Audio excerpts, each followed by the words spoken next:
I said, this seems like a really important thing. True professionals like this who represent what we are in every single market. There are opportunities out there, and you just have to grab it. But a moment like that, where you realize you really do touch people's lives, it's a good feeling. I mean, it gives me so much joy. Yeah. Watching or giving somebody the keys to a house. Yeah. And saying, here, welcome to your new home. CNG Media. Hey everyone, this episode is in collaboration with Robert Graham, featuring styles from the Short Hill store in New Jersey.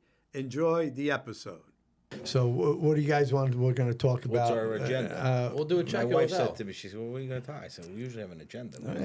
No agendas. We'll talk again. It's the Thanksgiving special. It's Thanksgiving special. How many people are going to get divorced after Thanksgiving, Al? You'd be surprised how many got divorced before Thanksgiving. Which, first time, I shouldn't say the first time, but the first time of my career that I've seen a bunch of people come in right before Thanksgiving. Yeah. Oh, man. Yep. What's the rates right now with divorce? Like 56%, 58%, I read? Yeah, I mean, nationally, I think it's probably hovers around. It's always hovered around that, though. Yeah. 50-something% divorce? Oh, my God. I didn't know that. Who's still together and not happy that don't get divorced? Another 50%. So there you go. You're at 100. What a business. It's recession-proof.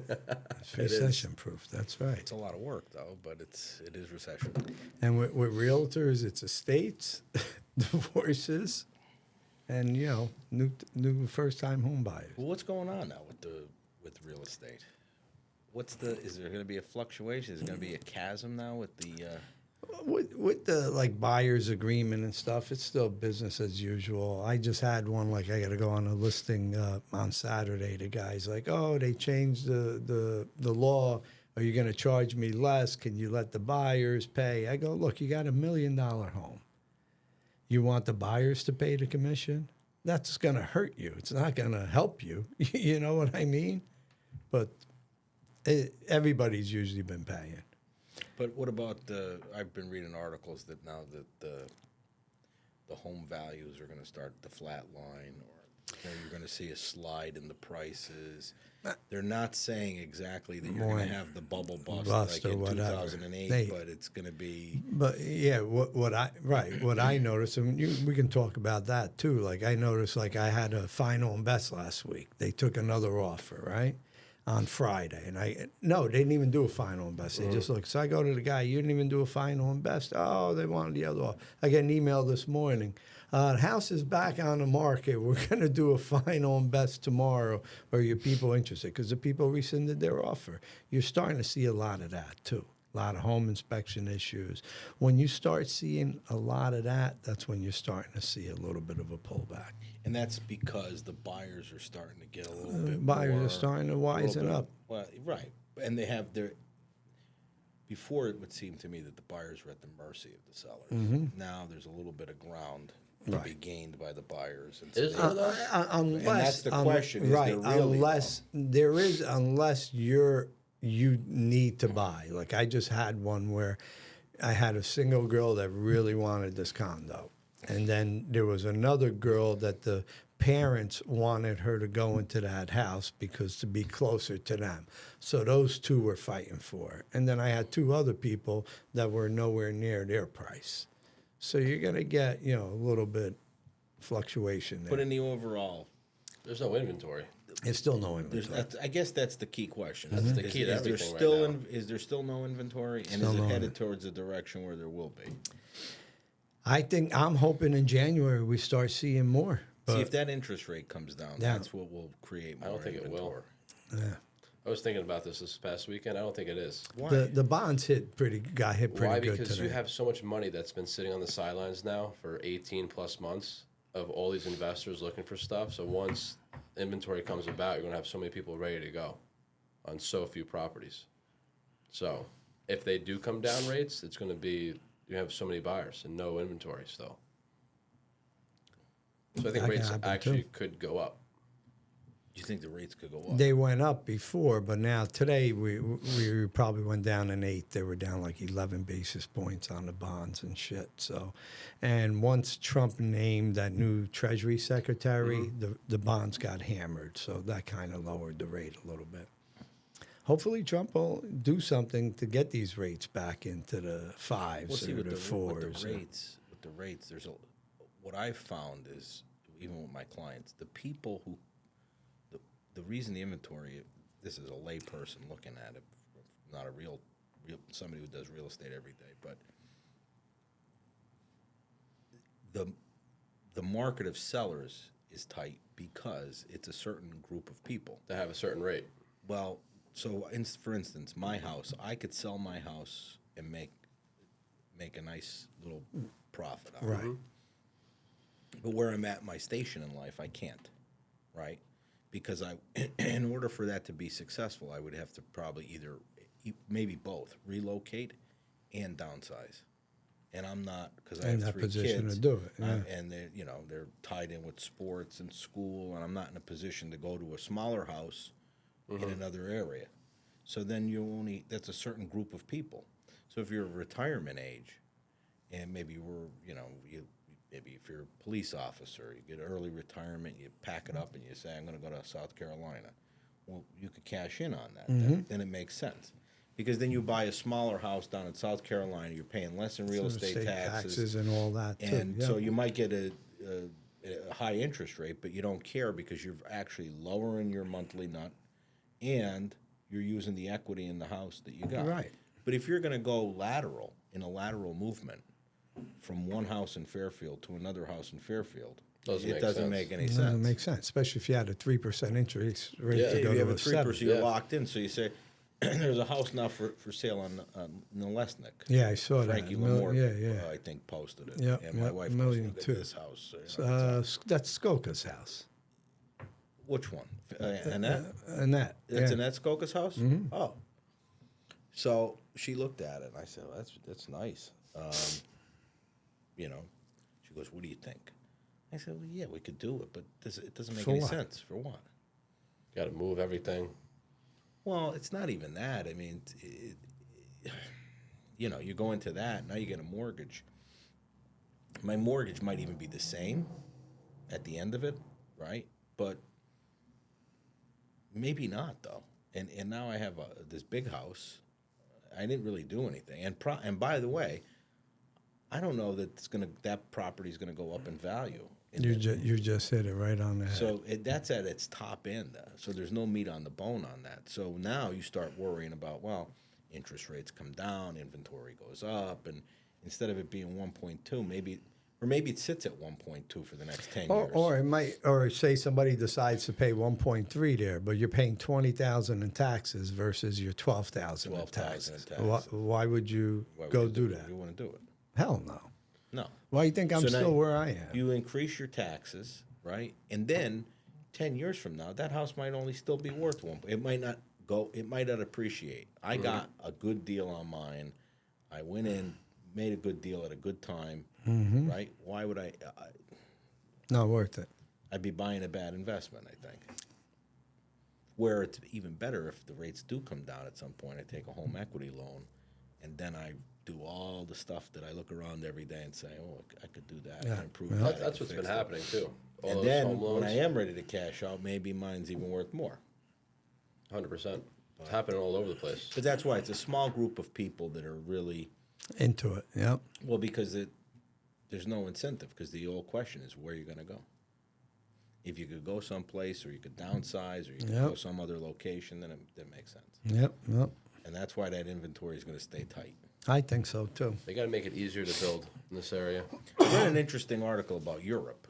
Europe doesn't have this because they have a lot of adjustable rate. Most of the majority of the mortgages in Europe are adjustable rates. Like that's their common practice. We're here, our common practice is the fixed rate. Which is a problem though too. Well, so this is what the article says. So the article says because Hey, we can talk about this. Let's. No, this is the podcast. We'll do an intro later on. Oh, okay. So in the article I read, and I've read a couple articles, is that in the European market, because everybody has the adjustables, when the interest rates fluctuate, they're all potential sellers because they're not fixed in on this like 3% interest rate.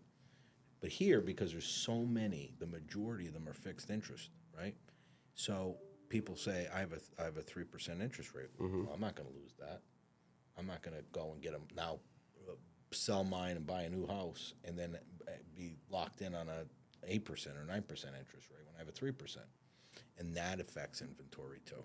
Yeah. So it's our structure of using the long-term fixed mortgage rates. You get a good rate, people. It affects That's scary though. The market takes a turn. No one can afford their rates. Right, but no one can afford the rates. But even if the market takes a turn, right, one person loses their job, their household income just got cut in half. You got a $5,000 a month mortgage knot. What do you do? Exactly. Right. Right? This is supposed to be the Thanksgiving. Yeah. We're like So about Armageddon. we're like I think it's This is a starting to downer. drink. It's a downer. Let's start drinking. Yeah, but my prediction is rates go up. Believe it or not. people want to hear positive things. Man. Oh, a lot of positive things these past couple of weeks. We got a lot of A positive. lot of things. positive things. So We got a lot of positive. We got a lot of negative. We got a lot of bit of everything. We got some new life with the political system. Some new life. well, See what happens when we talk negative things? rookie now? mistake. Uh-oh. I remember my first bottle of wine. By the way, Chris is not drinking today. the Nah, I wizard. can't. Come on. He's You gotta take it easy. he's He drank too much. detoxifying. He drank too much this. Oh, there we There you go. go. This weekend. Look, you didn't even get any cork in there. And no cork in there. See that, Al? So, Chris, we got another one with the same middle name. Al Butch Scazafabio. Oh, He's back. he's back. He's back. Well, by popular demand. By popular demand, I of understand, course. Right? What's new, Al? I haven't seen you in forever. Not much. 2024 was a really, Busy. it was a roller coaster ride. Yeah.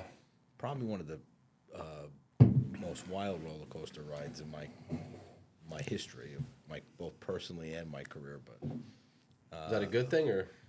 well, there were some good things that happened. I think there was more bad things that happened. Oh, boy. Of course, my father passed away. Yeah, sorry to hear that. I lost remember my that. dog of 17 years. So, but that's the interesting part of life, right? I mean, and you still somehow manage to be successful in your professional life and manage to keep it all together. And that's what, being resilient. That's how we were raised to be. That's it. Keep on keeping on. Keep on trucking. Yeah, I mean, what are you going to do? Lay down in the fetal position. You got to keep going. You got to get up in the morning and keep going. You know what? it. We're still on this earth, and you know what? We got to keep moving along. I think, and I tell my clients this, I think you need a year like this too, though, to put it in perspective for especially Everything. people. My clients going through a lot of downs at the point at which they come to me, right? Their life is being upended, and you tell them that, the sun will will rise tomorrow. I mean, you just have to weather the storm. You could come up with a million cliches for it, right? But the point is that there's better days ahead, and you just got to stick with it. And it does. It changes. It shapes up. You're half psychiatrist all day long. I know, bet. right? All day Here, long. Let's, I couldn't let's, even let's drink to that. imagine. Chris is not drinking the Salute, wizard salute, today. boys. Salute. With a little help with the grape. It's good. That's why the Italians made wine, That's right. That's right. Good old Coppola. to help you get through. No, but the clients, when they get to me, I mean, sometimes they're completely dismantled, and so part of it is to help them. Get through it. You could just give them legal advice and call it a day, but that doesn't help them. You have to help them reconstruct everything in their life, financially, emotionally, professionally. That you could be the toughest guy in the world, but I've seen people who break down right in front of me, and you feel. If you're sensitive, if you're And a have a heart. compassionate human being, and it's not just a profession, it's Right. so there is that psychological aspect of it, where you're a counselor. In the old days, you remember the old attorneys, the sign used to say, Contusi law, counselors at law, right? And lawyers kind of got away from that.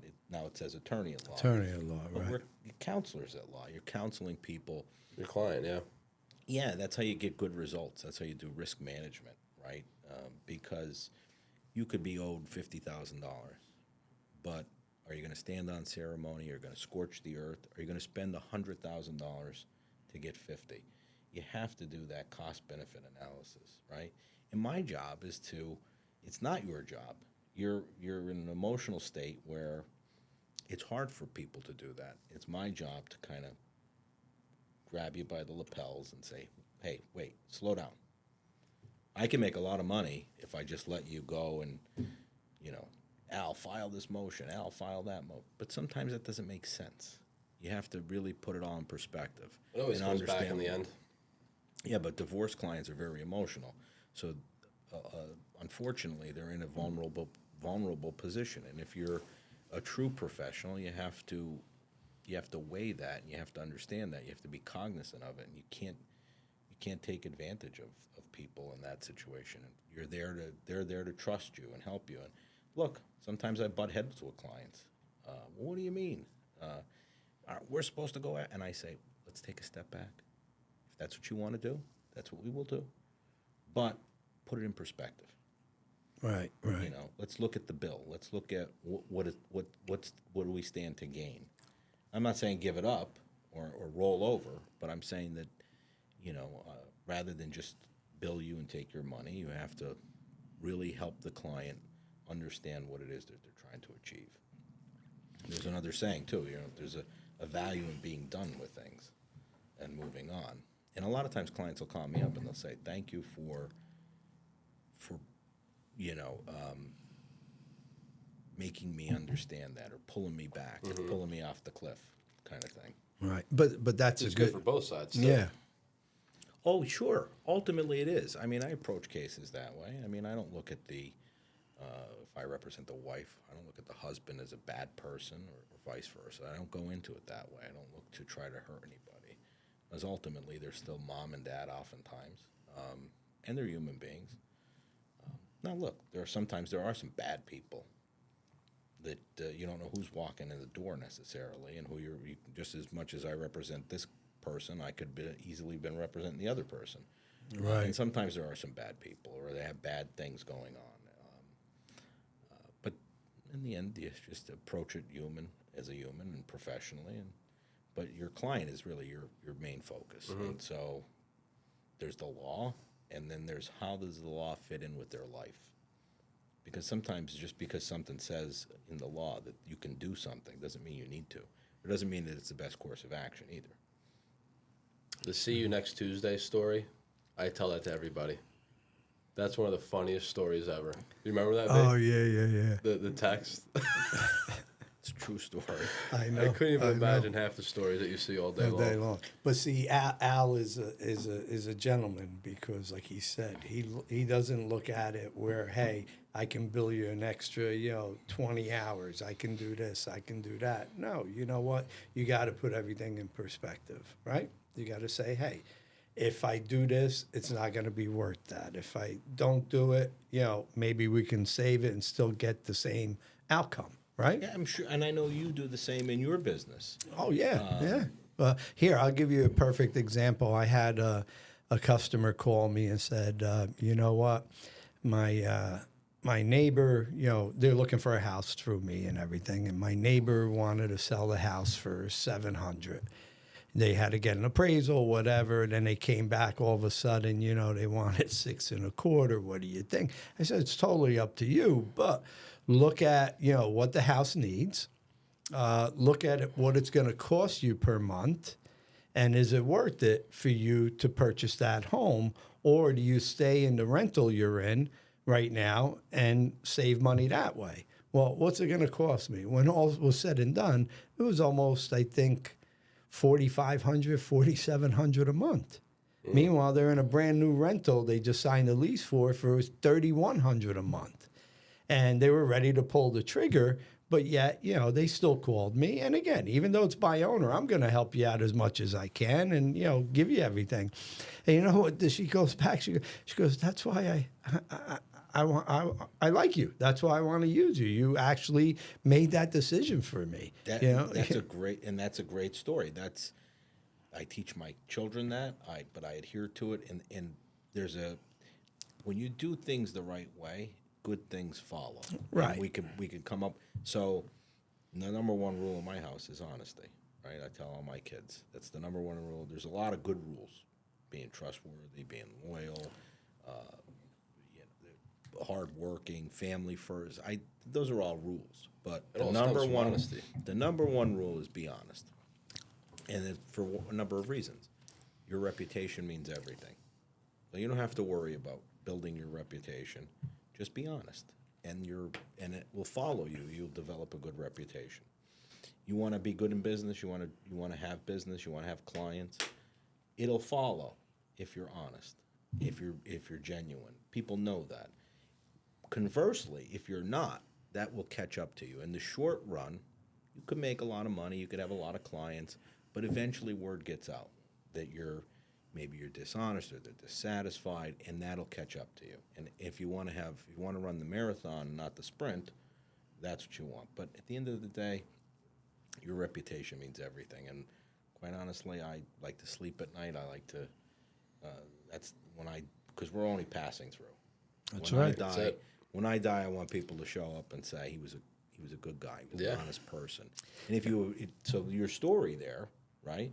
She said that's why I want to use you. You were being honest. Yeah.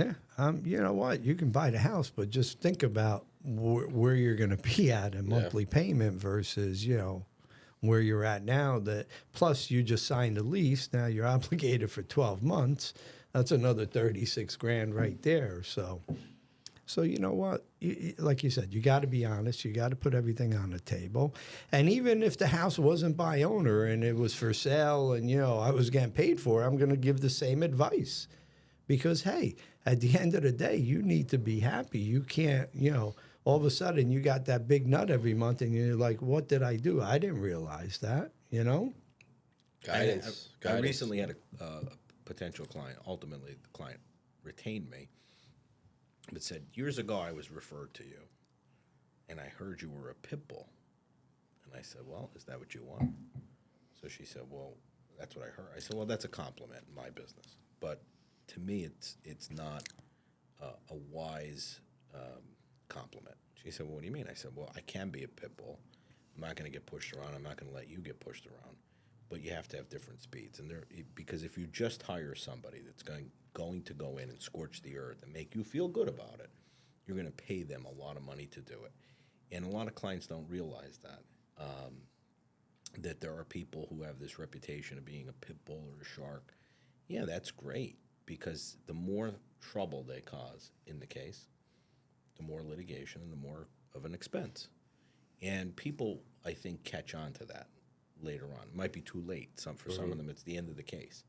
And they look at, now look, do I have some high bills with my client? Sure.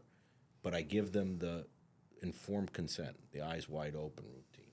In other words, let me tell you all of the positives, all of the negatives, and then you make the decision. Once you know that, if you still want to file this motion or you still want to take this course of action, if you know that, I understand that then, and that's fine. I'll do that for you. And I think that helps.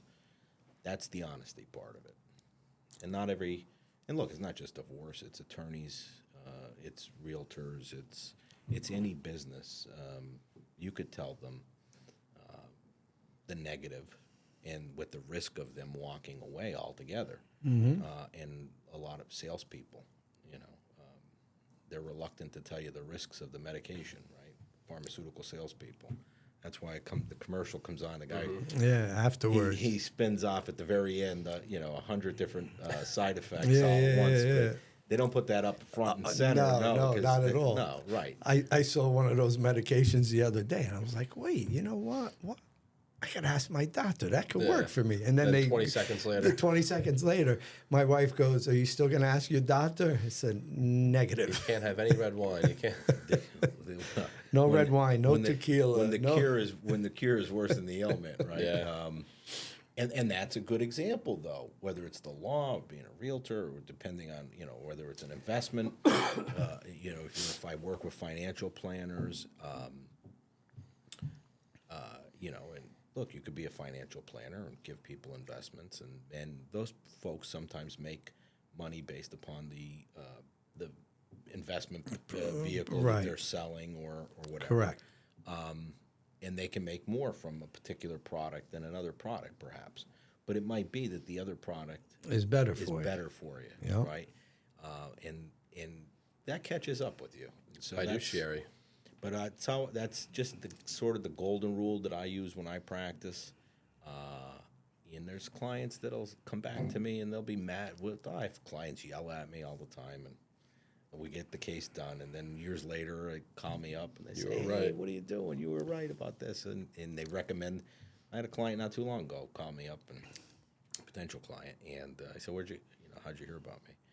And she had given me the name of a client that I had represented years ago. And I thought, wow, I thought this client hated me.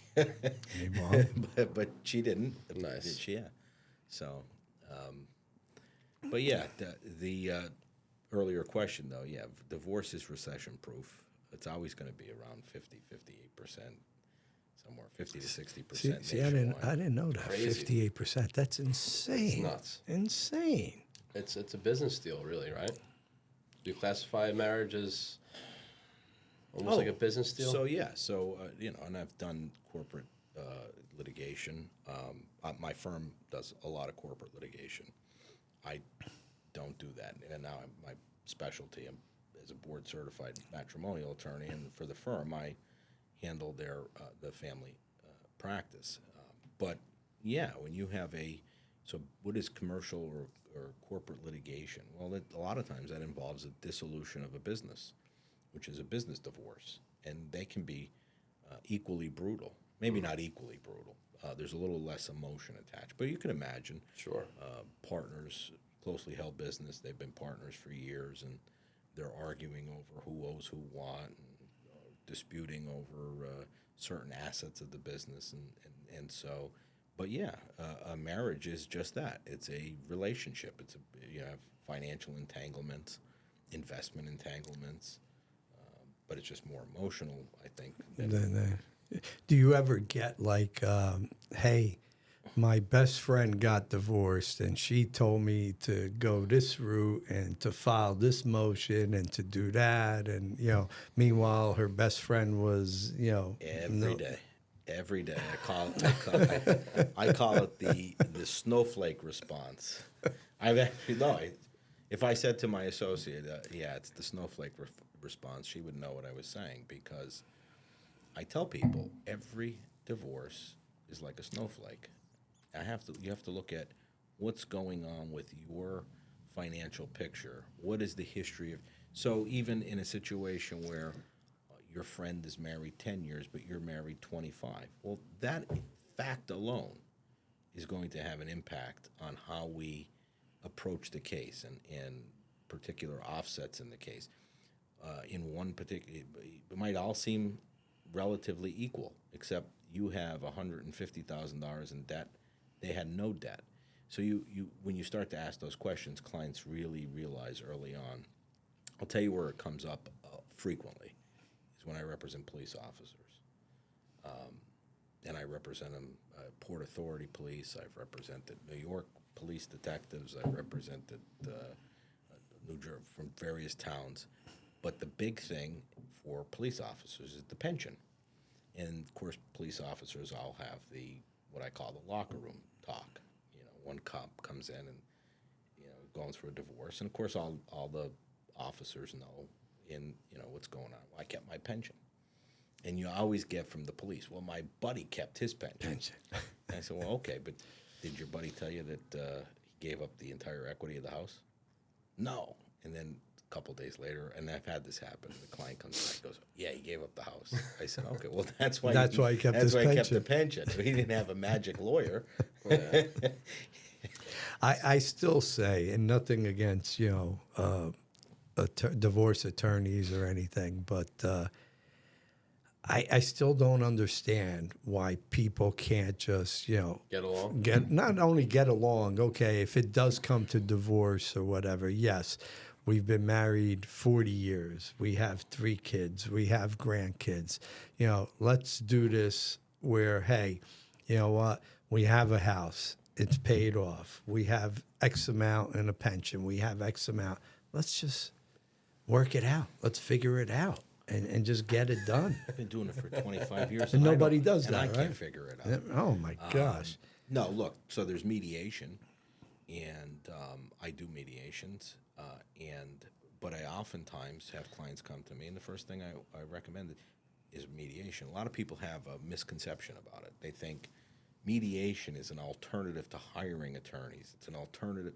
No, you hire an attorney. The best mediations are when you go in with both parties have an attorney, because the mediator can't give legal advice, right? So you go to mediation, and the mediator is trying to get both parties to the middle, but they can't tell you if this is a good deal or a bad deal. That's where the attorney comes in. Right. Your And attorney's I in recommend there. that all the time. And one of the things, to your point, which I always tell my clients, is you have children. And if you're going, let's say you're arguing over a few $100,000. Now, generally what happens is it's not that you're arguing over $200,000, say. You're arguing over the distribution of that. So it's not the entire, you're only entitled to half of that potentially. Maybe not half, maybe less than half, maybe a little greater than half. But at the end of the day, that's a good example of the cost benefit. So if you're going to engage lawyers to argue and file motions and argue and drag the case out, and the further the case goes, you have more appearances that you have to make and more obligations within the case. More, there's responses that are due. That costs each time the attorneys. Well, you might want to just add it all up, and even if the other side got 55%, and it's that 5% you're arguing over, add that up and find out what the 5% value is, and then look at it this way: you're paying me. That's money that ultimately your kids are going to get anyway. Right. Or if you want, think about the good that you could do within your both of you could do with your family, if you use that 5% to say put it in a 529 account, or put it into a college account, or pay for college, and it perplexes me. That's why I do stuff like that. I will say, there's some very good lawyers out there, but a lot of them won't do that because, again, the more they fight, that's part of the business. Right, But I don't look at it that way. I look at, if I can plant some seeds and you could save some money, and everybody sort of has this revelation and they say, oh, that makes sense. And by the way, the judges give that same sort of speech. Most of the judges will, at some point in the case, address the parties and say, like, look, you could pay the lawyers, but rather than pay you got good lawyers, but rather than pay the lawyers, you might want to put that towards your kids. Right. So right. the judge, they hear that. So I try to reinforce that theory, but yeah, it's amazing that people can't just, they can, and they do eventually with good lawyers. Oftentimes when I have a case and I know the attorney on the other side's a good lawyer, I know going in, and I tell my client, like, this, and you can see the fruit of that labor when you have a knowledgeable attorney who's honest, straightforward, professional. The case usually goes, there's some little bumps here and there, iron them out, but then everybody sits down and they resolve it. It's when you get some attorneys on the other side that they add fuel to, they throw Right. kerosene on it. Have you ever gotten a person, whoever you represent, him or her, where they come to you and say, hey, Al, the other attorney, why don't you, call him up, confront him, see if we can do this nice and smooth. All the and, time. I want to give this, and this. If she'll take this, and this, and we're done. It happens? Yeah, sure. In fact, even if they don't say it, I recommend it sometimes. That was going to be So- my next question. So what I'll do is, and it's not just if I know the other attorney. Sometimes, depending on what's involved in the case, I'll say, like, look, let me send a letter and say, we don't even want to file. We want to enter into what's called a cutoff agreement, which preserves the date almost as if you filed. It's a preservation, so it cuts off the marital, what's up for grabs, so to speak, the marital pot, right? Because in New Jersey, there's a case Painter, and there's another case called Gorman. They were decided on the same day. They basically stand for the general proposition that the marital pot is from the date of marriage to the date of complaint. So you enter into an agreement that says this would be the date of complaint, but we're not going to file. And you stress to the other side, look, we want to do this amicably. Let's get a mediator in place right now, and we'll just go and we'll exchange information. We'll be transparent. We'll sit down and see if we can't resolve all the issues in one fell swoop. And those cases work out very well. And if you have somebody on the other side who gets it and approaches it in the same way, and the parties, I always say it takes 4 to tango, not 2, in the divorce, right? You can have, so if both parties are reasonable and you get 2 attorneys that are reasonable and honest, you have no problem. You save yourself thousands of dollars, and ultimately you could rest assured that at the end you got a relatively reasonable and fair deal. Right. At the end of the day, both parties have to be happy, just like in real estate. We say the opposite though. No? Both parties have to be unhappy. Unhappy. Okay. That's a sort of a joke in the trade, right? But if both parties walk away from the deal unhappy, it's a good deal. It's a good deal. Okay. See? Because the truth is you're not. What that means is the implication is you're never going to get everything you want. And if both parties can recognize that they're walking out not getting everything, that if one party walks out and they're happy, that means the other party's unhappy. And that's a problem. That means that could be a flag that the deal wasn't such a good deal for one party. It shouldn't be where both parties should walk out unhappy. See that wizard? Interesting. Now, That's interesting. Are you still thinking about getting married? No, not yet.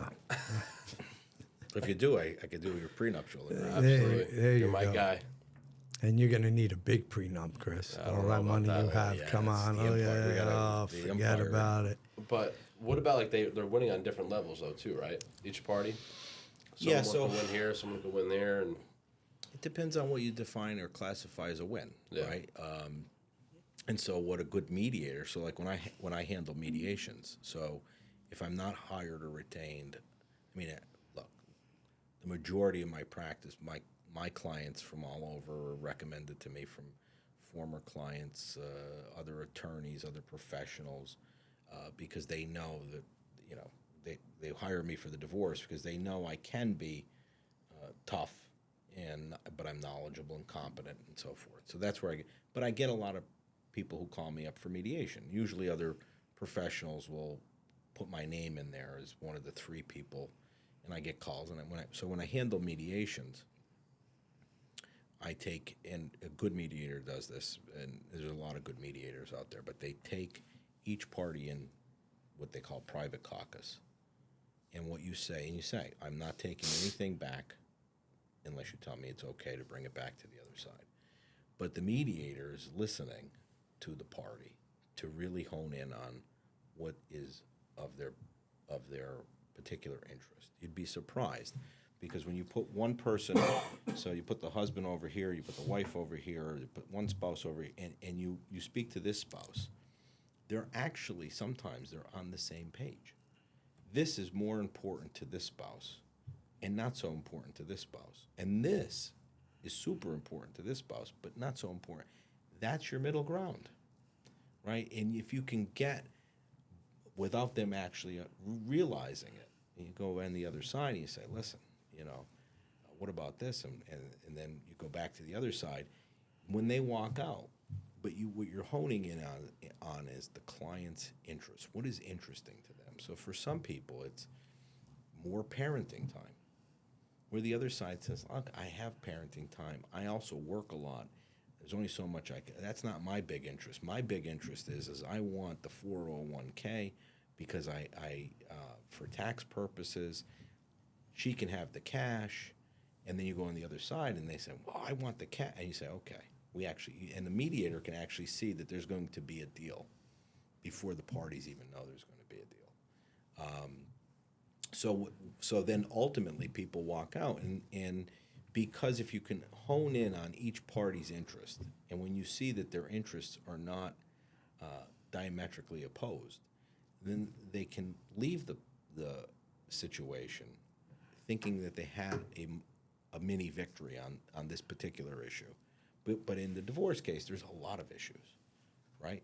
There's a lot of assets. Maybe there's different types of assets. Maybe there's, whether it's alimony, the length of time for alimony, parenting time, certain decision making going forward, the house, whether who lives in the house continues to live in the house or does, but the house is sold. And then the more money gets crazier. a Ferrari, a Corvette, Yeah. a BMW. in his you know, case. in No, his that's his case. case. No, that's his case.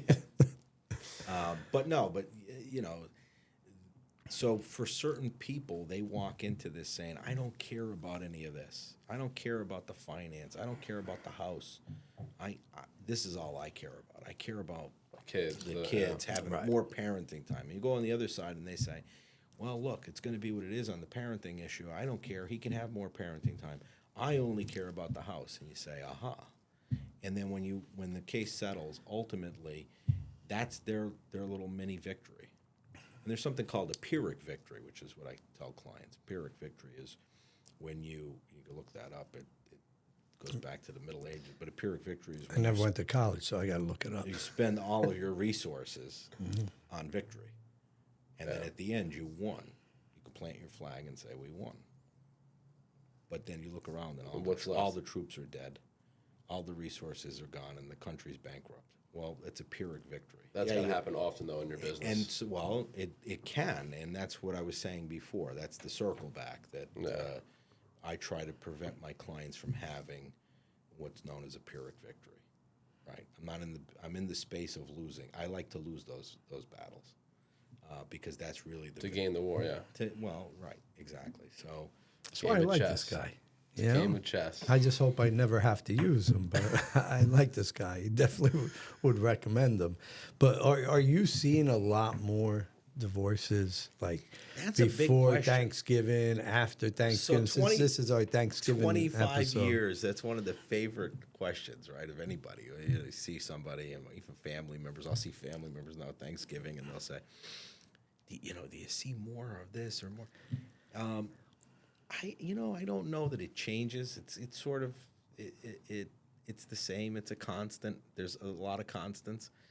I do think, and you and I might have talked about this once before. So usually January 2nd, 3rd, 4th, 5th, I get a lot of phone calls.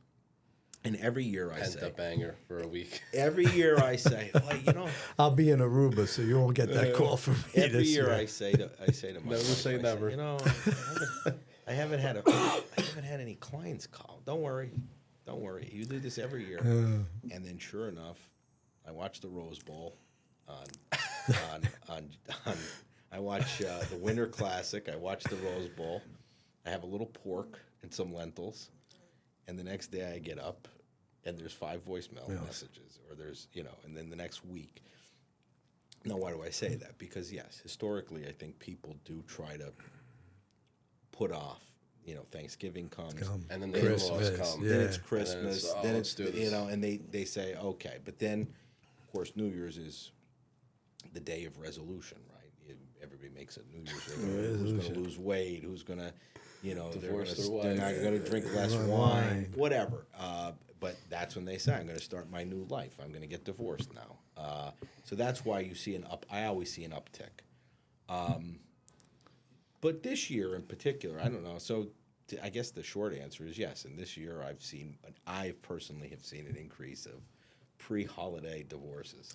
That's why we get an uptick in January with In listings sales, yeah. and sales, because I guess of the divorces. Some people will call you, some people will call me. First they'll call Al, then they'll call Vito. Vito, give us a price on the house. I just got done with Al. So what I've been finding interesting is there's a lot of course, you watch the TV, and it doesn't matter whether you're conservative or you're liberal. They all have their talking heads that are sort of propagandizing different things. But now one of the things that's sort of gaining some traction is you're seeing from different media outlets this going to Thanksgiving dinner with different political views. And I've seen a lot of have that. No, I've seen a lot of people say don't go to Thanksgiving. In other words, if they voted for Trump or if they voted for Harris or and so I wonder what the thought. So I watch that and I see it. And of course, I dismiss that kind of nonsense. Right? I'm happy to see my family, and we don't talk politics at the dinner table, right? Yes. And that's really should be that's what they should be talking That's what about. right. Instead, they're trying to throw kerosene on the fire, right? But whatever. But I wonder how many households, as a result, what we just saw with this recent election, this sort of division, this divisiveness, how many husbands and wives are coming to me as a result of maybe political differences. I wonder. Nobody's talking about that, and I just wonder if that's like a topic that maybe there's something to it. I don't know. Maybe there is. We'll do a next podcast in January. I will tell you that in I the have middle. had, By the way, in the middle of January, okay, when you get back from Aruba. when we get back from Aruba, and when you get all those phone calls. That's right. We'll report back. But I will tell you, I've had some clients where that is an issue. Differing political views that eventually, I think they add up and. Oh yeah. Because it comes down to your values too, as a person. Yeah, which is always fascinating to me, how people end up in marriages when they Opposites attract. I guess, but maybe not diametrically opposed opposites. I don't know. I mean, my wife and I are different in many ways.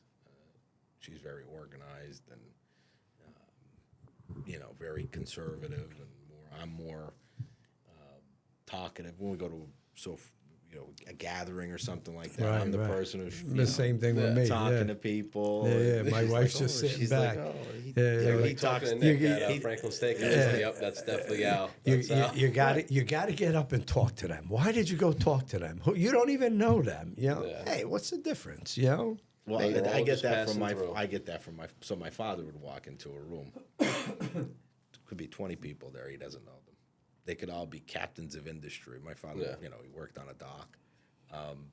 He would walk out of that place. They'd all be patting him on the back and shaking his hand, saying, "Well, you got to get together again." He was that kind of guy. But my wife is not like that necessarily. Now, my wife is adored though by the people that because she goes out of her way, like especially now Thanksgiving. She will have start a toy drive for Christmas, and That's she awesome. does coat drives. And Nice. Yeah, my wife. Does she have a website for that?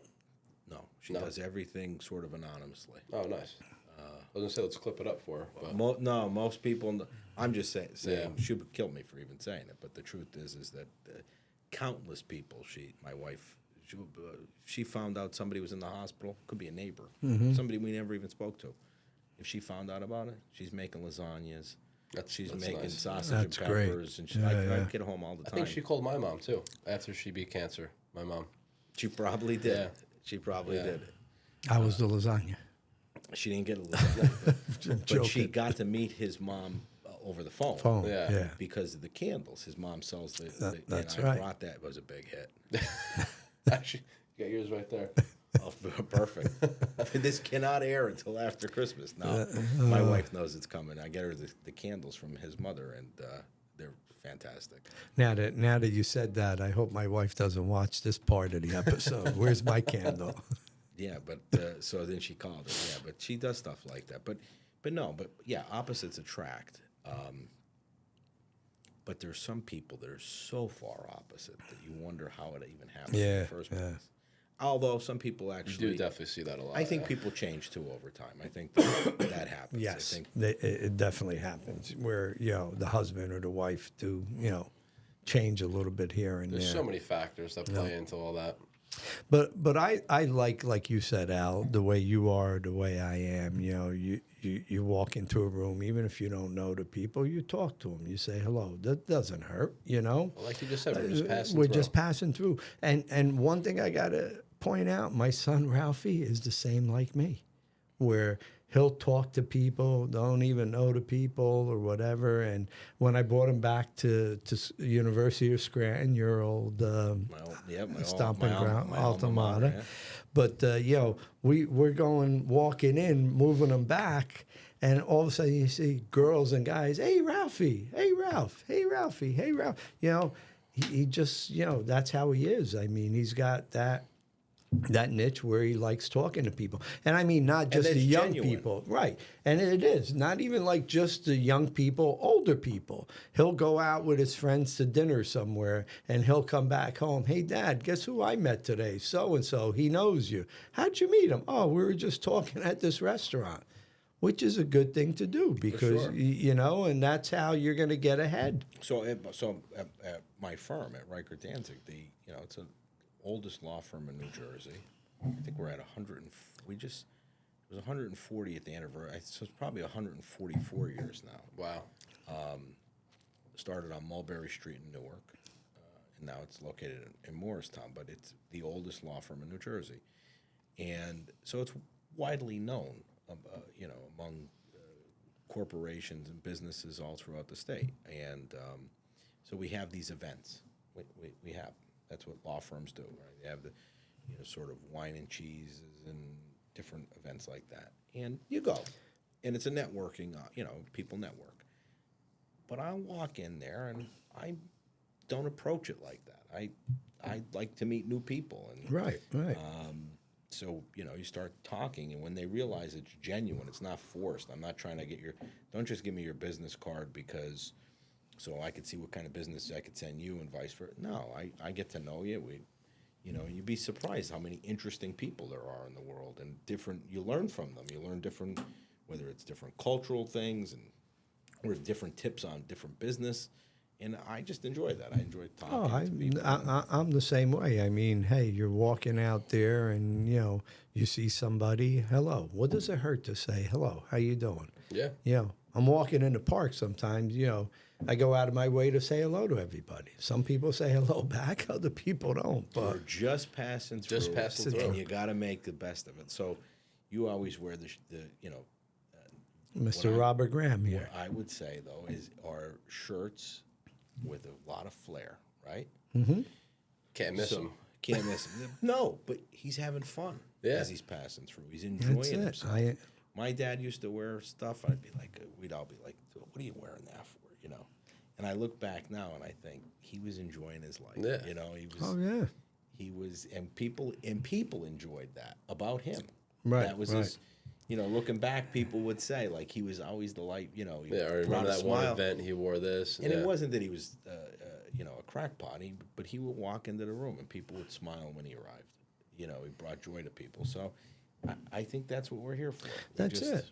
I was at a gathering, it was an insurance company. They had people, together. They had like a wine and cheese party. And same thing. I walked in, and one of the guys at the party, comes up, and everybody's got sports jackets on, or a shirt, and tie and everything. And I walked in with this crazy...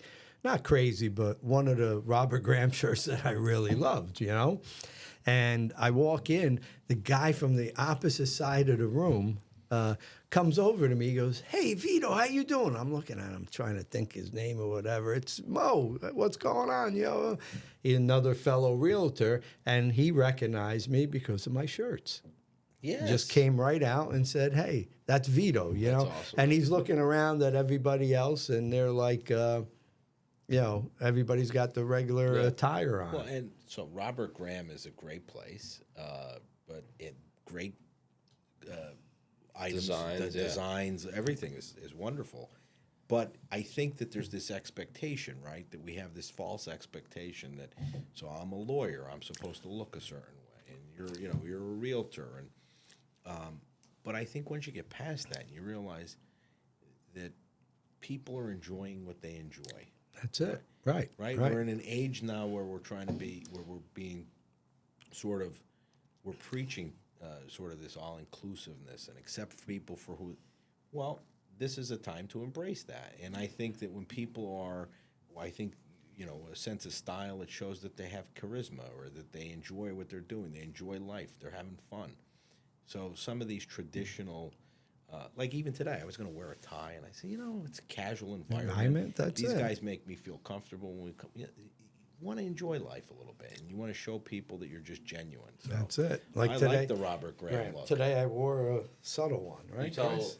Al what's going on this spring? With the What's spring going on? collection? What's going on with the spring with collection? the with spring Robert Graham. with I gotta get Robert over Graham with the spring collection, I actually got to name one of their shirts. it. No, sir. Yes, sir. Unlimited edition. Yep. Is there a reveal on this? Is it, Coming soon. I don't want cool. to say the name yet, but it's a cool shirt. Yep. have you seen the design? See, I saw the Have you design. had any I didn't input? have. No I input? had input on the name. Yep. Input on the name. Yep. Yep. So when I get this, or when this comes out, I can get it. You can get and the I'll shirt. know it's an original that's named by. It's named by Vito Cantuzzi. Yep. This is exciting. Yeah, Cool. yeah. It is really cool. It's cool. Cool. So we're gonna have a reveal. Yes. Are you going to the store? for the reveal? Yes, when it comes in, myself at the and Robert Graham we should We do should that. definitely Yep, do that, yeah. when we get I the think shirt. you should have podcast. This is just a suggestion because you've had a lot of great guests on. Have like a little gathering of like all the podcast Yeah, guests. all the guests. That's a good We idea. all come to support you. Yeah, at the Robert Graham store. At the Robert Graham do it. store. I think Yeah. that's a great idea. Yeah, yeah. Even though it's my idea. I think. No, but think He about doesn't that. charge much. He doesn't- No, but think about that. A lot of people support. This is it's gaining widely in popularity. You've had some fantastic guests on, Federico is huge. and so now we all come down to the store for the reveal for the That's it. for the Vito Cantuzzi short. Sure. That's it. Yeah. We go to Short Hills Mall and Have a couple bottles of wine. Maybe We'll have we all the- get shirts. Yeah. Oh, we got Italy now downstairs. Upstairs. Oh, wait a second. We're Thinking onto about something this, now. yes. Now we're onto something. We schedule it around another holiday, another Italian classic holiday. There you go. Sunday or Saturday. Or Friday. Monday, Tuesday, Wednesday, I gotta watch that again. Friday. But I don't now- know what you guys. I don't know what you're. The Godfather. Apollonia. Making a joke. Of course not.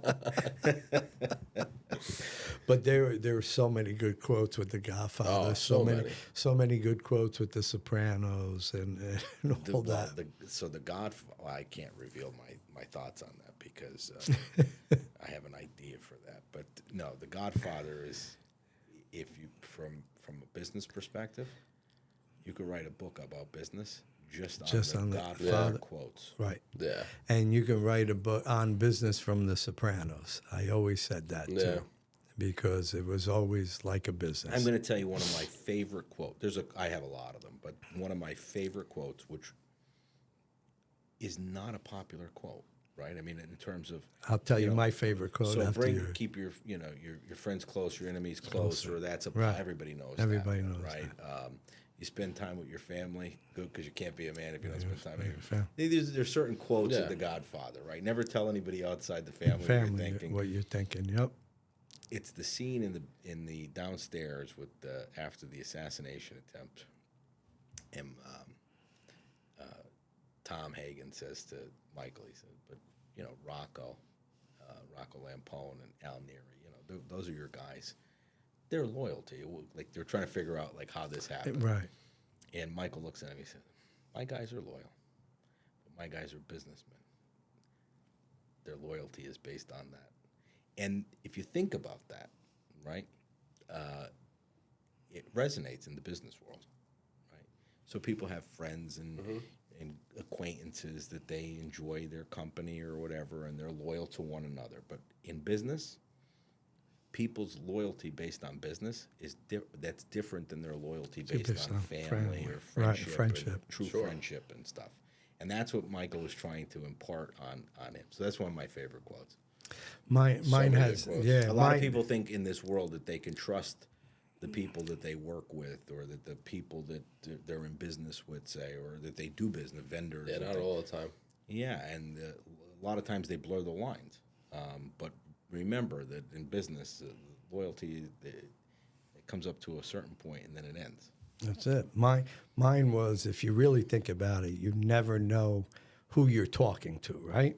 Or hey, you say something out of the ordinary, you're going to have an argument with this guy or whatever for no reason. You always got to hold back because you never know who you're talking to. The famous quote I always loved about The Godfather is when the guy comes back, when Vito Corleone goes, you know what? Go ask people about me in the neighborhood. Go ask people about me in the neighborhood. Yeah. And the guy comes back and he goes, yeah, we'll take 5. No, you know what? And the dog stays. That was the best quote I always liked about that. When the guy came back and was scared, shitless about it. And the dog stays. I got quotes, but I can't say them on the podcast. The one where the Mo Green one, and then the one where he meets the movie producer. And here comes Johnny Fontaine with his olive oil voice and his guinea charm. That's one of the best scenes. But I always loved where he came back and he goes, you know what? And the dog stays. Well, that's that whole scene is great. Great, yeah. Because they're playing the music in the background. Yeah. He meets him on the street. He says, no, he got the dog. She's got to go. You ever see the? And then he comes into the olive oil store, And he can't open the door. Remember, he can't get out. Yeah. You ever see The Offer? I don't think so. Yeah, that was great. It's on Paramount. You've never Plus. seen The Offer? I don't It's think the I have. making of The Godfather. Oh, I've heard about it. You'll probably like that watch better than it. the actual Well, Godfather. so I've heard about that. It's on my list of things to do. But Al because will love it. so I own a book about the making of it, which I think I purchased the book, I don't know, 20 years ago. Or more. Coppola's book, right? Hey, just Not like the wine. No, it's not a Coppola book. He might have been a co-author on it, but it's all photographs from behind the scenes, and it talks about different things. So, for instance, the cat. A lot of people. So you remember the when original he's scene? He's with holding the the cat. cat. He's got the tuxedo on. That cat just happened to be wandering around the set. Really? Yes, and Brando, being Brando, right, which was what made him, was his ability to just see things a certain way and do it, right.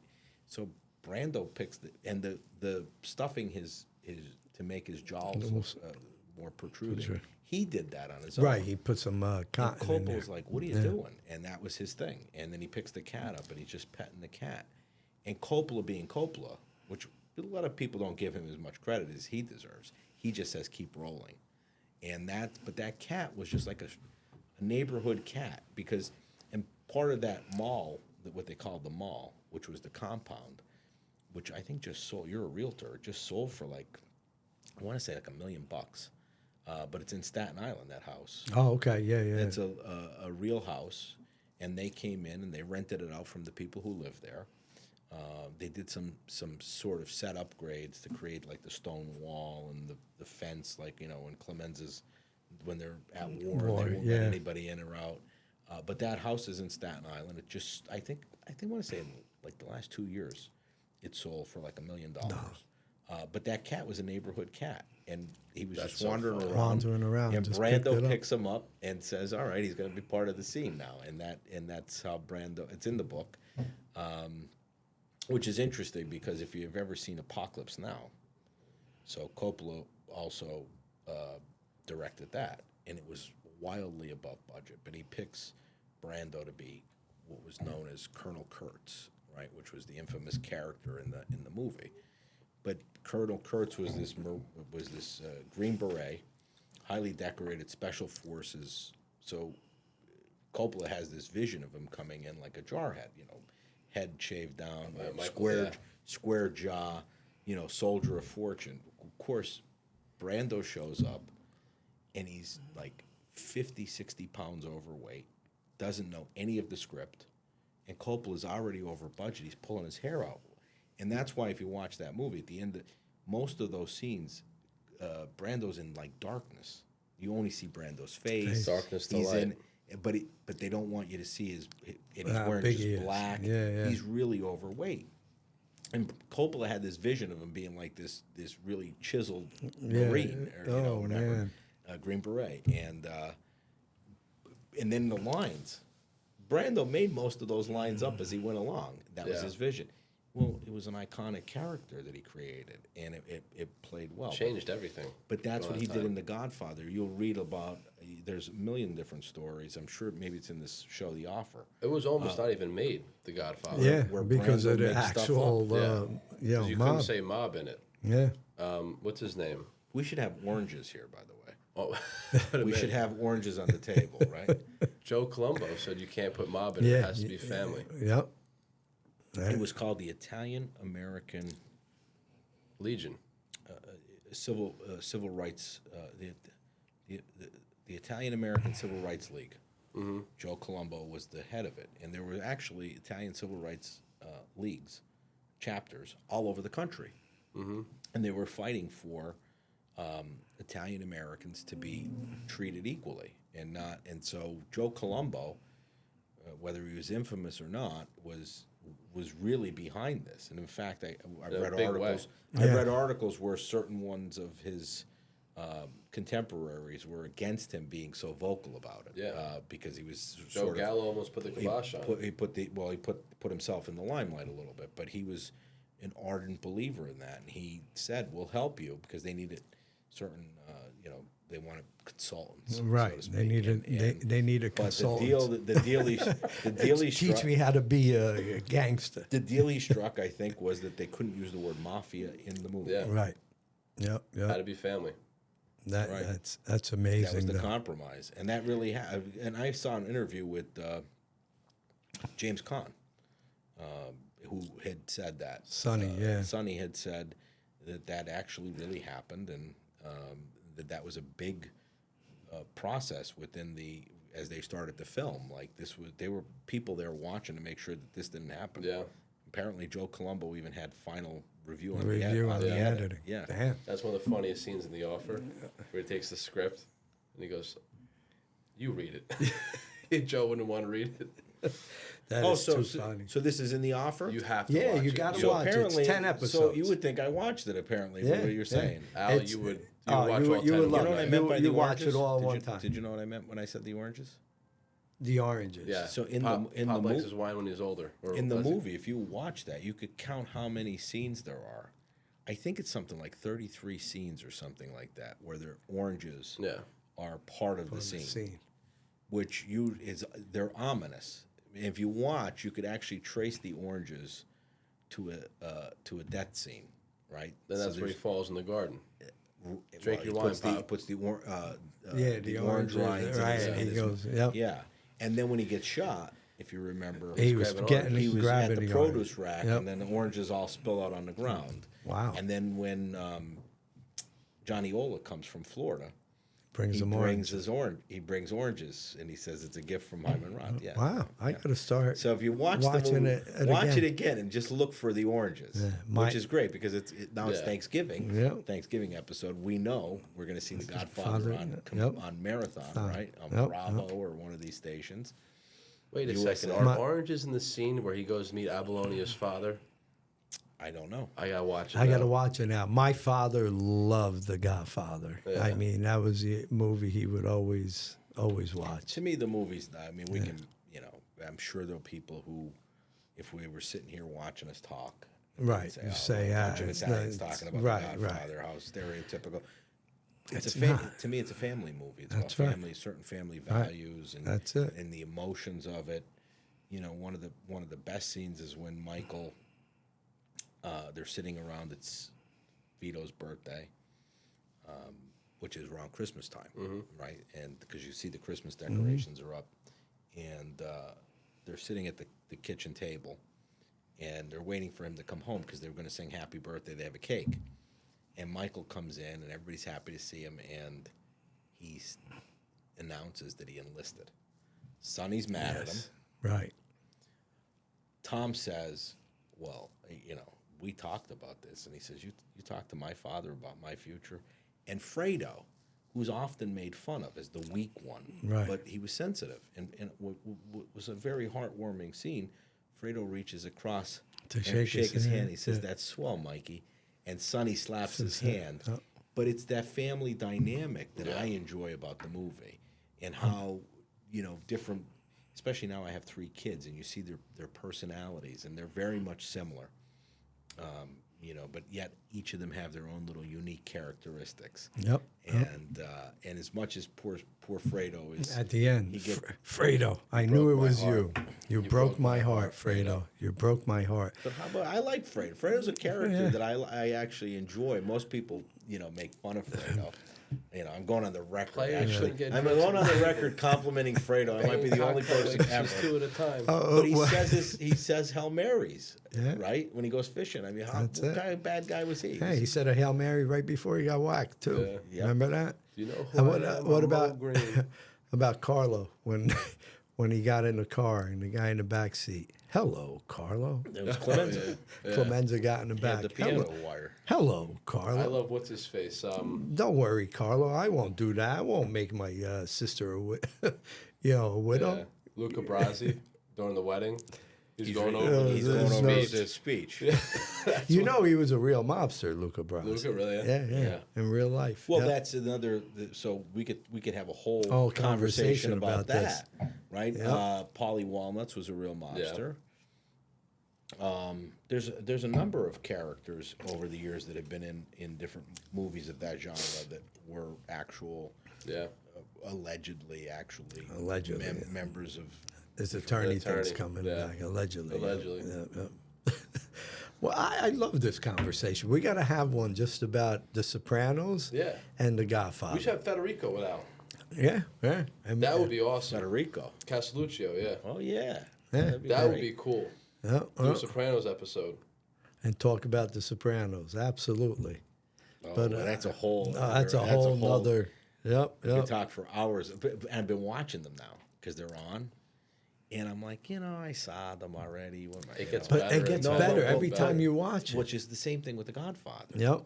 You pick up stuff that you didn't see last time. So The quotes are just so fun. my wife will tell you that, like, over the years now, so for years now, she, and I think there was a point where she'd say, "You're watching that again?" I'm like, "Well, there's nothing else. What's on? What else What's is on? on TV? It's Right, all junk." right. That's right? it. I can watch these people yelling at each other over politics on one channel. I can, whatever. But you put that on, and it just you have a glass of wine. Oh, I'm good. I'm forever eating cold pasta that I don't need to be eating at midnight on a Saturday night or just something, watching. watching The Godfather, right? So over the years, though, she's now come around to, like, she'll come down, she'll go. Especially if the holiday, we host a holiday, then you got all this leftovers and everything. You're drained, right? Because you've been going since 5:30 in the morning, making sure everybody's got everything that they need, right? Cleaning up, putting stuff away. She'll come down, she'll go, Godfather marathons on. And we'll sit on the couch, and that's our little thing. We'll watch There you it, go. put it on. Ultimately, she falls asleep. and I'm having a glass of wine at 1 o'clock in the morning, watching Godfather for the thousandth time. You know what the crazy thing is? I fall asleep watching everything, but if I would watch that at midnight, I would stay up. It I makes wouldn't me fall wait a asleep. second. It makes me up. Yeah, because you want to listen, you want to So- hear, you want to. I have found myself, especially this time of the year, and it comes on at Christmas too. That's the best between Christmas and New Year's, Year. Yeah. when they have the marathon. Because I'll go out, I'll put the coat on, right? I put my coat on. I go outside, I open the slider up, and I light a cigar, and then I'll put the cigar in the tray, and I go back in and watch a little bit more. and go back in. I'll pick at some stuff, and then I go back out. But I could see the TV. You got it down to a science now. I could see the TV through the window, and I'm yeah. That's funny. Oh man. So the next thing you need to look at, though, is in Godfather 2. This would be your homework for the next time we get together. Godfather 2. It's the communion. Is it the communion or the confirmation? Michael's son. Michael's son. Okay. When Geary comes, Senator Geary comes, right? Oh yeah, when he says, "Oh, I love that episode." There were a Vito couple of clips. Corleone. Vito. Yeah. Yeah, Vito. Okay, but look at the people there, right? And there's a certain scene. It's when he gives them the check, and he acknowledges them, and Michael and Kay stand up, right, with little Anthony, and they're standing there, and the camera pans back. There's a guy laying there on the ground like this, and he's got no shirt on. He's wearing shorts and no shirt. You wouldn't notice it because when you look at the scene, There's like 100 people People there. And there, they're all right. dressed like. No way. And there's this one guy. He must have been. Now like, I got to watch it again. He must have been like, I've seen it a million times, and I picked it out one night. And I said, can't be. You know, this was years ago. And I said it to one of my buddies. He goes, no. He watched. He goes, you son of a gun. How did you see that? I said, I don't know. It just caught my attention. There's 100 people. They're all with suits and ties on, of course, right? And if you look close, on the left of the screen, there's this guy, and he's just laying in the courtyard with shorts on, no shoes, no socks, You know and no what? shirt. I think I might have seen that. And he's like, he must be a. I never researched it, but he must have been like a stagehand or something. Right. And he didn't know he was going to He get was gonna caught, get into caught the, on. and nobody That's picked him funny. up. Yep. That is too funny. But Al, this was a great episode. Yes, we it did talk was. about real estate. We did talk about the divorcing, and we talked a little bit about The Godfather. And We I think talked- we we should talked do it. We should do it again. The We Godfather talked about the is- Godfather in a business context, right? Right. But we also tied in the fact that it's Thanksgiving. That's it. And anybody who knows anything about the Godfather knows that around Thanksgiving, you're going to see one way or another. It's going to be whether it's on HBO or Bravo or USA. Right. Somewhere you're going to be flicking the channels, and the Godfather's going to be on Godfather's at gonna- midnight. That's so it. I think it's a perfect Thanksgiving that's it. episode. And now That's it. oranges I gotta look out for. I got to look out No for more oranges too. I know. Orange. So this is the episode where we plant the seed. If for nothing else, people out there who are watching, they can get that cold turkey around midnight. They take it out, a little cranberry, a little mayo. They put it on the panel, the fresh panel, right? And nobody's watching. Nobody cares. That doesn't matter how much weight you gain. You could lose weight after the new year, and you make yourself that nice turkey sandwich with the cranberry. There you go. So, Wizard, what we're going to do is we're going to watch The Godfather again, okay? 1, 2, and we'll watch 3 We'll take again. some notes. And we'll take some notes. 3 has grown on me I over know. the years. I know. And we'll come back in January. We're going to find out how many more we'll divorce debrief. cases Al's got, how many more listings I got, and we're going to talk more about The Godfather. How's Amen. that, Al? Well, sure. And part of that is, as a realtor, you have to get the research on the Staten Island house. Yes, It was I will. sold. Yep. How yep. much it was sold for. And Paul Castellano's house is up for sale. Just saw that recently. Yeah, Yes, yeah. the White House they called it. Yep. But this was a great episode. good. It was good. My wine is done. Salute. Cheers. Cheers. And you know what? I'm going to try to do an impersonation of Vito Corleone. Uh-oh, here How's we go. that? All right. Go ahead. You do yours. And one day, and that day will come when you need to buy or sell a house. And when that day does come, you need to call Vito Contuzzi, the Godfather of Northern New Jersey real estate.